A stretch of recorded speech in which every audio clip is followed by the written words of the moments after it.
Coucou tout le monde, je suis heureuse de vous retrouver et j'espère vraiment du fond du cœur que vous êtes en forme.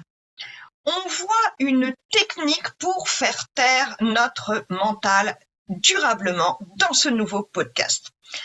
C'est vrai, on monte toujours en niveau de conscience, d'éveil, surtout depuis ces dernières années, et on veut reprendre notre pouvoir, on veut développer notre intuition, on veut entendre notre petite voix intérieure, être nous-mêmes. Mais on se rend compte qu'on doit calmer notre mental parce qu'il tourne en boucle et il est toujours là à se faire entendre. Vous savez, moi, j'ai un mental très fort. J'ai essayé plein de techniques durant des années. Et je me suis rendu compte qu'en fait, cette technique, elle m'amenait toujours à lutter contre mon mental, en fait, à vouloir d'ailleurs le dompter, comme le disent beaucoup de mentors. Or, vous savez comme moi que tout ce à quoi on résiste persiste. Eh bien, il persistait toujours mon fichu mental, mais j'ai trouvé une solution et je vous la partage. Une solution que je n'ai jamais vue nulle part, donc j'espère vraiment vous aider. Donc, dans cet épisode, on va voir une façon de procéder qui est totalement différente. C'est un exercice puissant basé sur la paix, sur faire la paix avec notre mental, vous allez voir. On va être loin de tous les conseils habituels et si ça a marché pour moi, il n'y a aucune raison que vous ne trouviez pas la paix intérieure aussi. Et ça fonctionne, je peux vous dire, je l'ai partagé à des clients en séance individuelle. On le travaille beaucoup en stage. Donc aujourd'hui, j'ai vraiment envie de le rendre accessible au plus grand nombre. Donc avec beaucoup de bienveillance, de compréhension et d'acceptation de ce petit dictateur, eh bien, on va se retrouver dans un instant. N'hésitez pas à mettre la vidéo sur pause et à prendre un papier et un crayon, car on va même lui écrire.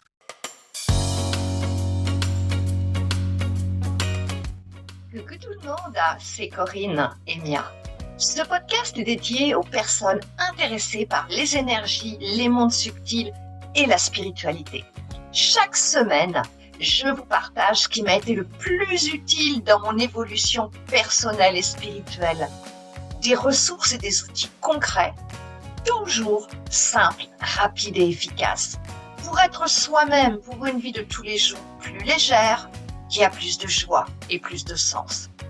Avant de continuer, je vous invite à vous abonner à ma chaîne si ce n'est pas déjà fait et merci tout plein de la partager à vos proches si vous voulez bien m'aider. Alors, reprenons mes amis, allons-y tout de suite parce que c'est vraiment très important sur notre chemin d'évolution de pouvoir être en paix. Et avant de passer vraiment à l'exercice à la lettre, eh bien, il est important de comprendre pourquoi notre mental est si fort aujourd'hui et comment nous en sommes arrivés là. Parce que ce que je vais vous expliquer, c'est vraiment la majorité des cas.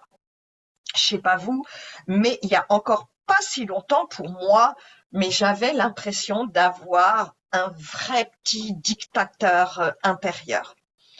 Et en fait, c'est sur ce chemin vers moi-même, à toujours vouloir sortir de la matrice, à force de vouloir toujours expanser et de plus en plus qui je suis au quotidien, que j'ai compris que pour sortir de la soumission, de la manipulation, de qui que ce soit et même de mon mental, eh bien, qu'il fallait absolument sortir de la lutte. Donc, c'est la première chose à comprendre. Et justement, eh bien, c'est de comprendre pourquoi notre mental est aussi fort. Parce que cette observation, cette compréhension de ce rôle, c'est aussi l'acceptation de qui nous sommes, de nos différents aspects. Et c'est comme ça qu'on va pouvoir transcender durablement, remettre le mental à sa place.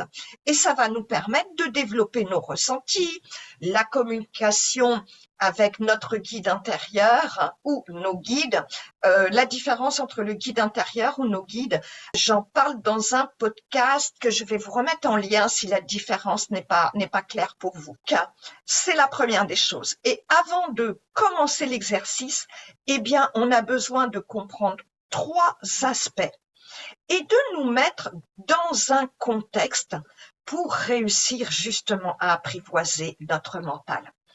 La première des choses, c'est donc de comprendre pourquoi il est si fort.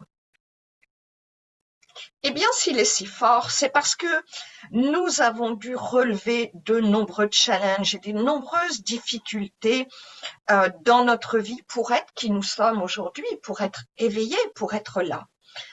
Et des fois, les expériences, elles ont commencé vraiment très jeunes. Des fois, certains sont nés avec des grosses difficultés de santé. Bref, il faut comprendre tout ça. Donc, nous avons développé un mental fort pour nous donner du courage, pour nous donner de l'opiniâtreté, pour relever les défis, et il nous a été bien utile. Mais aujourd'hui, on est dans un nouveau cycle dans notre évolution. Et vous l'êtes si vous écoutez ce podcast. C'est-à-dire qu'aujourd'hui, vous vous rendez compte que votre mental vient vous polluer avec tout ce brouhaha de pensées parasites, voire négatives, qui vous empêche la paix d'intérieur. Et ça, eh bien, comme moi, il y a quelque temps, vous n'en voulez plus. Et c'est cool. Vous voulez quoi? Vous voulez cette paix intérieure qui vous permettrait d'entendre ou de mieux entendre votre intuition, votre petite voix intérieure, mais aussi de développer vos perceptions subtiles et donc de communiquer avec vos guides, comme on le disait il y a un instant. Donc, le premier point à comprendre dans cet exercice, c'est que le mental, il a eu son utilité. Mais qu'aujourd'hui, eh bien, après, on va dire stop au petit tyran. Mais comprenez bien ce premier aspect. Maintenant, ce premier aspect étant clair, nous pouvons poursuivre. Le deuxième point, c'est pourquoi se réconcilier avec son mental. Je vous disais il y a quelques instants, tout ce à quoi on résiste persiste et c'est tout à fait vrai. On va aller un peu plus loin. Nous savons également que nous attirons à nous nos pensées et nos vibrations. Donc, c'est pareil envers le mental et la façon de faire pour l'apprivoiser. Si on est dans la lutte, on va être dans la résistance, on va attirer du négatif et ne pas réussir. Si on est dans l'acceptation de ce qui est, si on est en paix ou au moins neutre, ben là on peut changer les choses parce que là on s'aligne avec les lois de l'univers aussi. Et on sort de la matrice, de la 3D pour agir conformément à la vie. On se positionne juste avec une volonté ferme de reprendre notre pouvoir, de choisir notre vie et en l'occurrence de ne plus subir la tyrannie de son mental. Mais voyez, il n'y a pas de dualité, il y a juste de la fermeté, un état d'esprit ferme mais neutre et en paix. Et là, quand on est positionné comme ça, ben, la paix elle va grandir en nous, on va l'attirer. Et le mental, eh bien, il va nous laisser de plus en plus en paix quand nous l'aurons décidé, ce qu'on va faire dans un instant. Donc, c'est le deuxième point, de se réconcilier parce qu'on veut qu'il nous fiche la paix. Donc, à nous d'arrêter de lutter. C'est une question de cohérence, en fait, de tout résoudre par la paix. Et c'est comme ça qu'on va en venir au troisième et dernier point avant de faire l'exercice. On va finir sur ce contexte et cette compréhension pour vous permettre de réussir, parce que c'est vraiment essentiel. Faire la paix, se réconcilier, ben c'est aussi s'aligner sur notre vraie nature, sur nous-mêmes. Quand on veut reprendre son pouvoir et reconnecter à sa source, donc au grand tout, à la source une, ben vous savez, ce monde-là, il n'y a que de la paix, de l'harmonie, de la tendresse, de l'amour inconditionnel, bien sûr. Mais je trouve que c'est beaucoup plus parlant de parler de paix, d'harmonie et de tendresse. Et là, eh bien, il n'y a aucune dualité.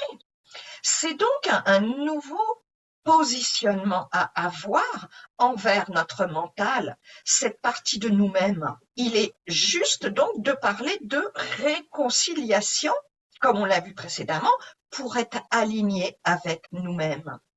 Et il est encore une fois hors de question d'être dans la dualité, de lutter contre son mental.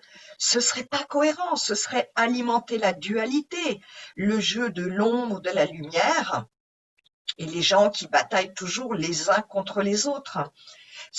D'ailleurs, si vous voulez aller plus loin sur cette compréhension que moi j'appelle le triangle de la vie, des aspects ombre, lumière, spiritualité et de la source une, je vous mets en lien un podcast à ce sujet.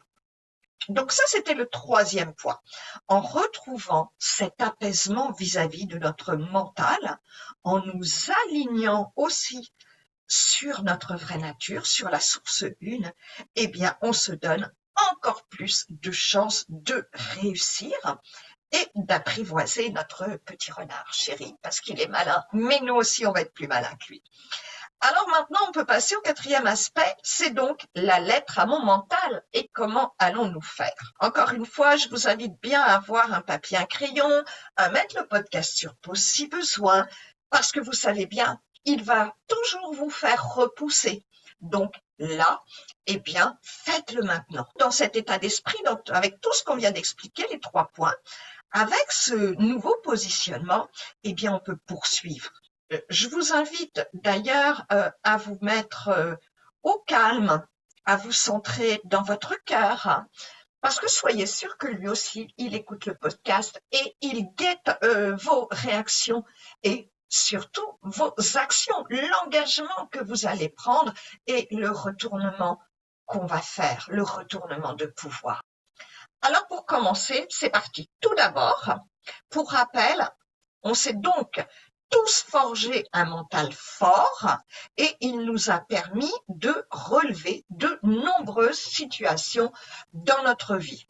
Pour moi, ça va être une éducation et une enfance très compliquée avec ma mère. Après, il y a eu ce divorce, le burn-out, etc. Donc là, oui, si j'avais pas eu ce mental fort, moi, je serais plus là aujourd'hui, c'est clair.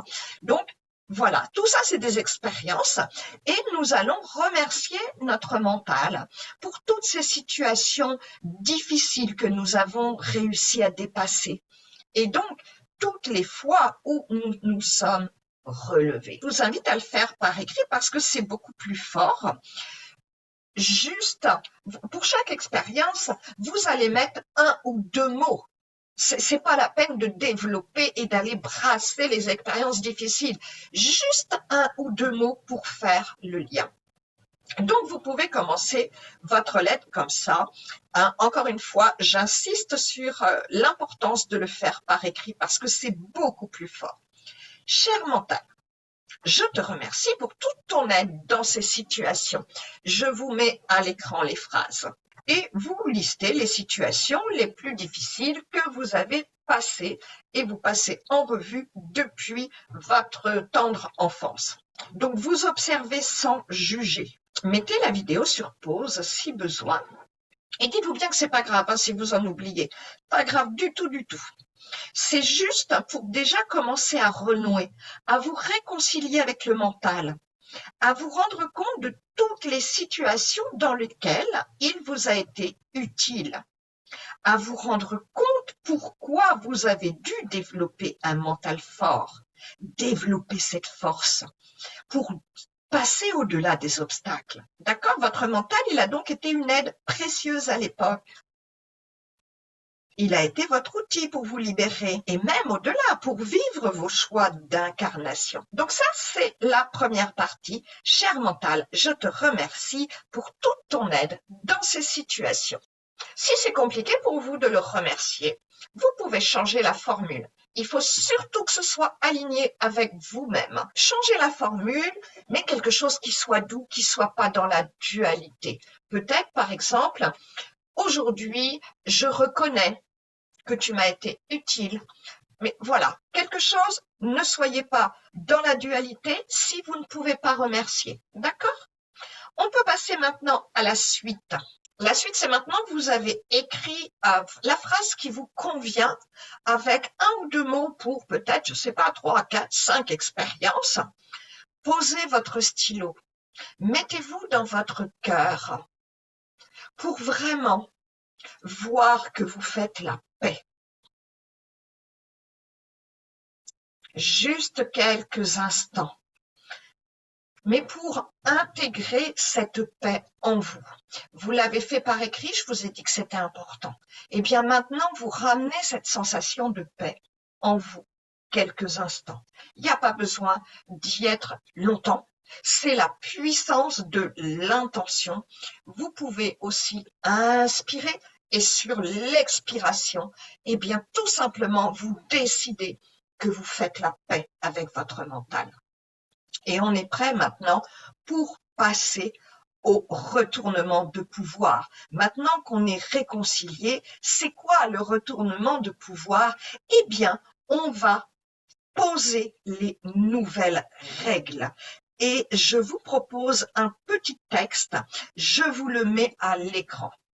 Encore une fois, j'ai horreur des protocoles, ceux qui me connaissent le savent. Mais là, je vous fais comme une guidance. Comme je vous l'ai dit tout à l'heure, si c'était compliqué pour vous de remercier votre mental, soyez libre, surtout, d'adapter ce texte. Moi, je vous le lis. Mais si ça ne vous parle pas, eh bien, trouvez les mots qui résonnent avec votre énergie. Trouvez les mots qui vous font vibrer. Donc, on poursuit. Je te remercie pour tout ça, mais à partir de ce jour, dès maintenant, nous changeons de mode de fonctionnement entre nous. En conscience, je reprends mon pouvoir et je choisis de le redonner à qui je suis. Je suis dans ma présence, je suis en ma source. Je reprends ma place dans le champ quantique de la source une. Et je te demande instamment de t'y tenir. Je reprends mon pouvoir. Je choisis la paix intérieure, l'amour et l'harmonie. Et toi, tu reprends ta juste place immédiatement. Ta voix et tes manifestations cessent d'être intempestives et discontinues. Aujourd'hui, pour toujours et à jamais, je reprends mon pouvoir, positionné en mon unicité, au-delà de toute pollution parasite de toi, chair mentale, et de quelque nature qu'elle soit. En je suis ma présence. Dans mon pouvoir, tout parasite, toute séparation, toute dualité et tout ce qui n'est pas conforme à la vie est dissolu automatiquement. Je suis. Et vous signez de votre présence, de votre prénom, pardon, votre présence, voyez le lapsus. Voilà. Donc, prenez le temps de vraiment l'écrire. Vous l'avez à l'écran. Vous pouvez y revenir. Je vais mettre les chapitres pour que vous puissiez également retrouver vite si vous voulez y revenir. Il nous reste juste la dernière étape. Maintenant, vous l'avez compris, notre lettre est terminée. La dernière étape, ça va être d'ancrer cette décision. 21 jours. Parce que vous savez, le mental, il va essayer de titiller pour voir si on est bien aligné. Et ça, c'est de la programmation neurolinguistique. C'est toujours très important de s'y tenir pendant 21 jours. Alors, je vous propose de choisir une phrase comme un mantra pour en faire une intention. Parce que c'est pas la peine, vous savez, moi j'aime ce qui est simple, rapide et efficace. C'est pas la peine de relire ce que vous avez écrit, cette lettre, parce que vous savez quoi, au bout de quelques jours, ça va devenir de l'automatisme. Vous ne penserez même plus, pour peu que vous ayez une excellente mémoire, vous allez savoir par cœur. Donc, vous allez être en pilotage automatique et ça va perdre en sens. Donc, choisissez juste une phrase. Et vaut mieux cette phrase prendre par exemple 2 minutes en conscience pour dire voilà, maintenant je choisis ça dans ma vie. Ce que je vous conseille, c'est de l'ajouter à vos bonnes habitudes, ou rituels, mais vous savez bien, j'aime pas ce mot rituel. D'ailleurs, si vous voulez, ça me fait penser que vous pouvez vous inspirer d'un podcast qui s'appelle Reprendre son pouvoir en 10 minutes par jour. Je vais vous mettre le lien encore une fois, comme ça vous pouvez naviguer, vous aurez toutes les informations pour vraiment que ce soit facile et fluide. Moi, par exemple, cette phrase, eh bien, sur mon bureau, sous mon écran, eh bien, je l'ai notée, comme ça je la vois plusieurs fois par jour. Et hop, je m'y reconnecte. Et vous n'imaginez pas comment ça fait du bien d'être tranquille. Donc, c'est sûr, au début, il faut s'habituer à s'écouter, à s'observer et à vivre le plus en pleine conscience. Mais après, ça devient vraiment un automatisme. Et là, on sort du mode pilotage automatique avec éventuellement le mental qui pilote notre vie. Et, eh bien, ça nous permet de choisir notre vie, notre positionnement. Donc, pour conclure, je vous rappelle très rapidement les conditions, entre guillemets, pour rééquilibrer les pouvoirs que votre mental, il ramène sa fraise quand vous lui demandez. Donc, les conditions pour réussir, c'est déjà de comprendre pourquoi on a un mental fort, de comprendre pourquoi il faut arrêter de lutter et se réconcilier, parce que tout ce sur quoi on est contre, quand on lutte, eh bien, ça persiste. Ensuite, pourquoi il faut arrêter de lutter? Parce que il faut s'aligner sur sa source. Et la source, eh bien, c'est un niveau de conscience, un niveau de vibration qui n'est que paix et harmonie inconditionnelle. Ça, ce sont les trois premiers points. Ensuite, pour la lettre, eh bien, on a remercié notre mental pour ses bons et loyaux services avec les expériences passées. Et aujourd'hui, on choisit de ne plus en avoir besoin de notre mental. Parce que dans ce positionnement, eh bien, on choisit, quelque part, c'est implicite, on choisit de plus avoir besoin d'expériences difficiles. Donc, on n'a plus besoin de notre mental. Et pour terminer, eh bien, on ancre cette décision et ce choix pendant 21 jours. J'espère être claire, sinon n'hésitez pas. Merci beaucoup pour votre écoute. J'espère vraiment que cet épisode vous a plu et que vous aurez envie de m'aider en le partageant à vos proches. D'ici le prochain podcast, je serai heureuse de lire vos commentaires, vos questions, les thèmes que vous avez envie que je traite. On se retrouve la semaine prochaine. D'ici là, prenez soin de vous. Gros bisous les amis.